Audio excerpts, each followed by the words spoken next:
여러분은 지금 경제를 조금씩 알아가고 있는 김혜민 PD와 함께하고 계십니다.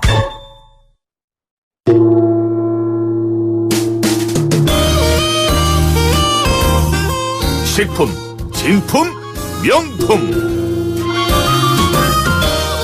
자, 짐소리가 인상적입니다. 자, 김혜민 PD가 휴가하고요. 김우성 PD입니다. 제가 대신하고 있고요. 오늘은 이 진품, 명품, 식품, 상품인데요. 오신 분은 정말 정일품 수준의 변호사님이십니다. 자, 각종 먹거리와 의약품에 대한 걱정거리 많으시죠? 거기에 대한 명쾌한 해답 내려주실 분입니다. 김태민 변호사 함께하십니다. 안녕하십니까? 네, 안녕하십니까? 네, 제가 예전에 생생경제할 때도 이 식품의약품 전문 변호사로 많은 조언을 들었었습니다. 자, 오늘 스튜디오에서 처음 뵙겠는데요. 이 만성질환자들이 거의 매일 밥보다 더 자주 먹는 약들, 이 약들에 대한 지금 공포가 꽤 커지고 있습니다. 오늘은 그 얘기를 좀 다뤄봐야 될 것 같습니다. 규모나 이 해당자분들이 꽤 많을 것 같거든요. 현황이 어떻습니까? 요새 최근에 이제 방송이나 언론 보도를 통해서 많이 나왔지만 이 발암물질이 의약품에서 맞습니다. 검출이 돼서 문제인데요. 사실 국민건강보험공단에서 2018년도에 발표한 통계 자료를 보면 고혈압 환자 수가 631만 명이 있고요. 당뇨병 환자도 300만 명이 넘게 있는 것으로 나왔습니다. 네, 국민 수가 5천만 명이니까 정말 많은 숫자의 만성 질환자분들이 계십니다. 원인이 다양하겠지만 그런데 아까 발암물질 얘기도 해주셨고요. 지금 혈압약, 위장약, 당뇨병 약 굉장히 있어서는 안 될 물질이 나온다라고 하는데 어려워요. 니트로소디메틸아민. 이게 뭔가요? 일단은 우리가 그 자체보다는 세계보건기구 WHO 국제암연구소에서 발암 가능 물질인 EA군으로 분류해 놓은 물질이고요. 그러니까 이 물질 때문에 암이 발생할 가능성이 굉장히 높다는 것이고, 근데 문제는 금방 말씀하신 대로 작년부터 고혈압 치료제, 위장약, 그리고 이번에는 당뇨병 약까지 지금 계속해서 원래 검출되어서는 안 되는 NDMA라는 니트로소디메틸아민이 계속해서 검출되기 때문에 문제가 되고 있습니다. 아픈 분들이 그 아픈 병증을 치료하거나 혹은 좀 관리하기 위해서 먹는 약이 오히려 더 무서운 암 같은 병을 일으킬 수 있다. 단순하게는 일단 이렇게 받아들입니다. 저희가 좀 더 들어가 보면 이걸 어떻게 또 바라봐야 될지 알려드릴 텐데 참 큰일입니다. 이 문제들을 좀 사전에 예방할 수 있지 않나요? 이게 약이면 사실 더 엄격할 것 같거든요. 들어가는 불순물이나 이런 것들이.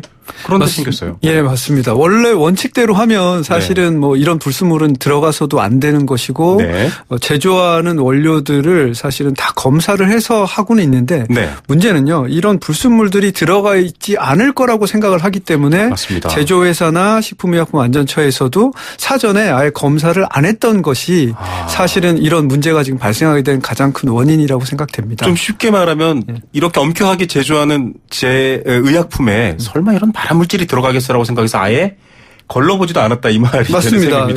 법에 보면 일단은 그 기준 규격이라 그래서 이런 의약품이다 그러면 그 의약품에 얼마만큼의 어떤 원료가 들어가야 되고 또 반드시 들어가서는 안 되는 그 검사 항목들이 또 있긴 합니다. 그래서 그 지정된 항목만 사실은 검사하다 보니까 이 지구상에 있는 수많은 유해 물질들을 전부 다 검사할 수는 없는 거죠.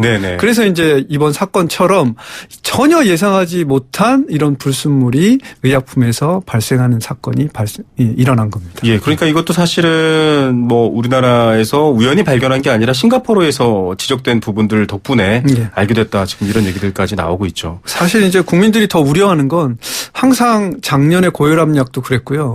우리나라 식품의약품안전처에서 미리 이런 것들을 조사해서 발견하고 사전에 예방을 한 게 아니라 항상 외국에서 이런 사건이 발생했다 하고 언론에 보도가 되고 국민들이 불안에 떠는 이런 모습들이 점점 확산되자 마치 이렇게 떠밀리듯이 이렇게 조사가 돼서 이제 이런 물질이 또 있었다라고 발표가 되니까 국민들로서는 너무 이제 불신이 점점 더 커지게 되는 게 가장 큰 문제인 것 같습니다. 사실 건강이라는 문제는 되돌리기가 어렵습니다. 나빠지면 좋아지기도 어려운 부분이고요. 그래서 사실 식품의약품안전처에 대한 국민들의 좀 완성도 높습니다. 물론 열심히들 하고 계시겠지만 이런 경우도 있어요. 지난번에 그 발사르탄인가요? 그 성분이 문제가 됐을 때도 이 블로그나 사람들이 개인적으로 막 조사해서 올리는 겁니다. 사실은 정부가 명확하게 리스트, 그다음에 함유된 그 불순물의 양 이런 것들을 알려주면서 좀 안심시켜주면 좋을 텐데 그런 대응도 좀 미흡하다 이런 지적도 있거든요. 일단 뭐 또 정부 측에서 또 이제 얘기를 해보면 그런 이제 검사라는 것이 네. 사실은 추측만으로 또 발생하는 것도 아니고 일단은 실험을 해서 그 검사 결과가 나와야 되고요. 또 우리나라에 지금 유통되고 있는 수많은 의약품들을 전부 다 정상적으로 수거를 해서 그거를 동일한 시험 방법으로 해야 되는데 문제는 또 뭐냐면 네. 이런 불순물들을요. 네네. 정확하게 실험을 하는 표준 실험법이 법에 규정이 돼 있어야 됩니다. 네. 왜냐하면 실험법이 다 다르면 거기서 결과가. 검출되는 네. 예, 그 양이 다를 수도 있기 때문에 하나의 검출 방법을 명확하게 규정을 해놓고 그거대로 네. 검사를 해야지만 나중에 그 결과를 신뢰할 수가 있습니다. 그래서 그렇죠. 이런 정부에서는 이런 절차를 지키다 보니 여태까지 그런 규정이나 시험 방법이 정해지지 않았었고 네. 이제 이런 것들을 만들다 보니 사실은 늦어질 수밖에 없는 것인데 이제 국민들의 입장에서는 이미 다른 나라에서는 그럼 이런 시험 방법이 있고 규정이 돼 있는데 왜 이런 걸 안 해놨냐라고 네. 이제 또 불만이 나올 수도 있고요. 그래서 좀 이런 여러 가지 면들을 살펴봐야 될 것 같습니다. 네. 예. 자, 뭐 워낙 또 과학적인 검증이 필요하기 때문에 여러 가지 절차가 필요하다 이 변호사님께서 지적해 주셨습니다. 앞서도 말씀해 주셨지만 이런 물질들이 아예 없어야 되고 아예 있어서는 안 된다 이렇게 알고 있는데 또 있는 경우도 있나요? 결국은 이제 이 NDMA라는 물질은 당연히 불순물이기 때문에 의약품에 있어서는 안 되는 게 맞습니다. 네. 하지만 이제 발암 물질 자체를 보면은요. 네.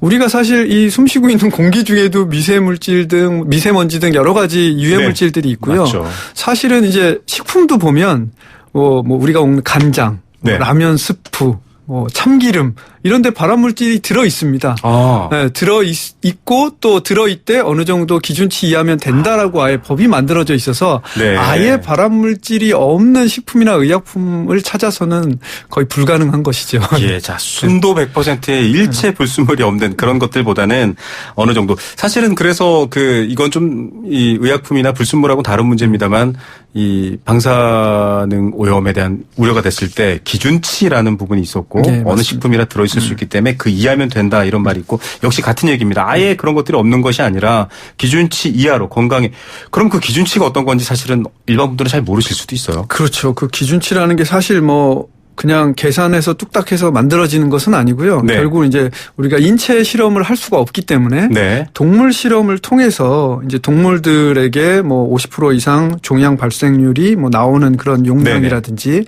이런 것들을 과학적으로 실험을 통해서 이제 우리가 정하게 됩니다. 네.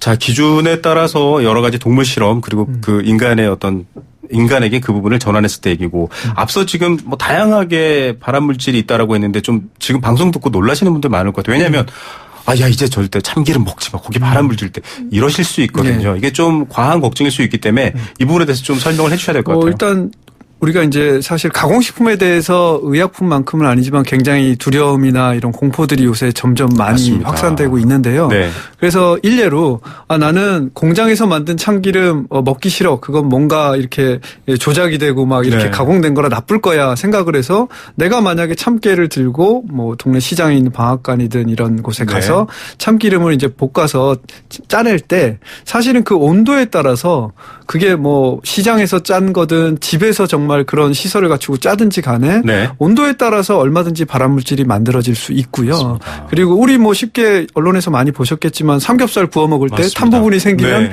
벤조피렌이라는 발암물질 그게 참기름에 있는 발암물질이랑 똑같은 거거든요. 네. 그래서 공장에서 만들어서 무조건 발암물질이 생긴다. 또는 내가 직접 만들어 먹으면 발암물질을 아예 없앨 수 있어. 이거는 아닙니다. 그래서 우리가 이제 과학적으로 좀 이런 걸 줄일 수 있는 조리 방법이나 온도 관리를 통해서 가능하고요. 그래서 그런 좀 과학적인 방법으로 접근을 해야지 극단적으로 나는 공장에서 먹은 건 발암물질이 있으니까 안 먹을 거야 이런 식은 좀 문제인 것 같습니다. 네, 지나친 공포감이나 걱정은 안 하셨으면 하는 말씀을 드리는 거고요.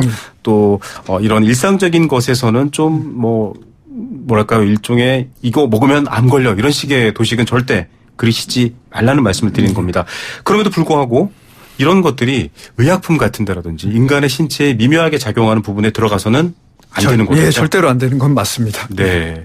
자, 이 검출에 대한 여러 가지 기준도 앞서 말씀하신 것처럼 필요하다고 하는데 해외 사례 비교해주면 국내와 해외를 비교했을 때 국내는 좀 그 기준이나 어떤 검출이 좀 뭐랄까요? 느슨한가요?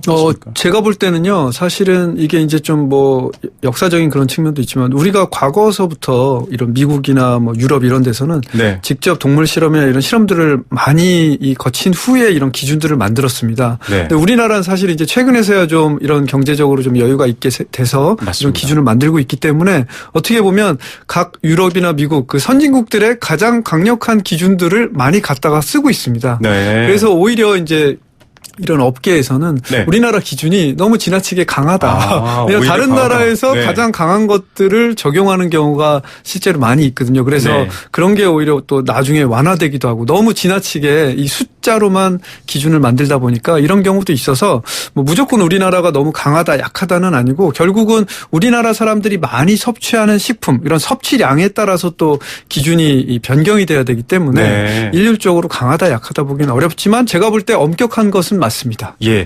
일단 너무 걱정하시지 말라라는 게 오늘 이 방송의 핵심 메시지 같습니다만 여러 가지 기준이 있고요. 그 기준이 높다고 하더라도 또 꼼꼼하게 국민들의 건강, 특히 앞서 시작하면서 말씀해 주셨지만 뭐 고혈압약만 600만 명, 뭐 당뇨약만 300만 명, 굉장히 많은 국민들이 드시고 계시거든요. 예.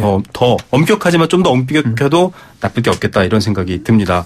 또 여러 가지 이 발암 물질에 관련된 걱정들은 조금 기운은 버리시되 또 꼼꼼히 챙겨야 될 것들은 이 방송 이 코너 들으시면 잘 아실 수 있을 것 같고요. 청취자분들이 이런 흔히 말하는 케미컬 포비아랄까요? 네. 너무나 많아졌지 않습니까? 네. 이런 부분들을 좀 대할 때 되게는 감정적으로 대하세요. 좀 어떻게 하면은 그래도 효과적으로 이런 문제들을 이해할지 조언 부탁드립니다. 예. 일단 뭐 이번 사건의 경우에는 의약품이었기 때문에 네. 저도 사실 고지혈증약을 매일 먹고 있거든요. 네. 그래서 일단 의약품은 본인이 혼자 판단해서도 안 되고 그다음에 언론이나 기사나 뭐 이런 걸 맞습니다. 보고서 판단해서도 안 되고 설사 발암 물질이 나왔더라도 그 당뇨병 약이나 고혈압 약을 먹지 않으면 더 심각한 질병이 더 손해를 볼 수 있죠. 네. 피해가 클 수 있기 때문에 반드시 의사나 약사 전문가를 찾아서 내가 이 약을 어떻게 계속 복용해야 될지 다른 약으로 바꿔야 될지 이런 것들을 좀 상담을 해보신 후에 결정을 하시는 게 낫고요. 지나친 그런 불신이나 어떤 네. 뭐 우려보다는 과학적으로 접근해서 좀 똑똑한 소비자가 되는 그런 방법이 제일 좋을 것 같습니다. 네, 김태민 변호사께서 이 생생경제에 이 격주로 나오시는데요. 네.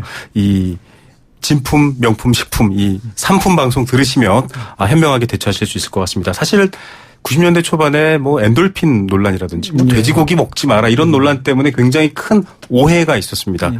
오해가 더 무섭습니다. 여러분 꼭 전문가와 이야기하시면서 정보를 잘 알아두시는 게 현명할 것 같습니다. 오늘 좋은 말씀해 주신 김태민 변호사였습니다. 감사합니다. 예, 감사합니다.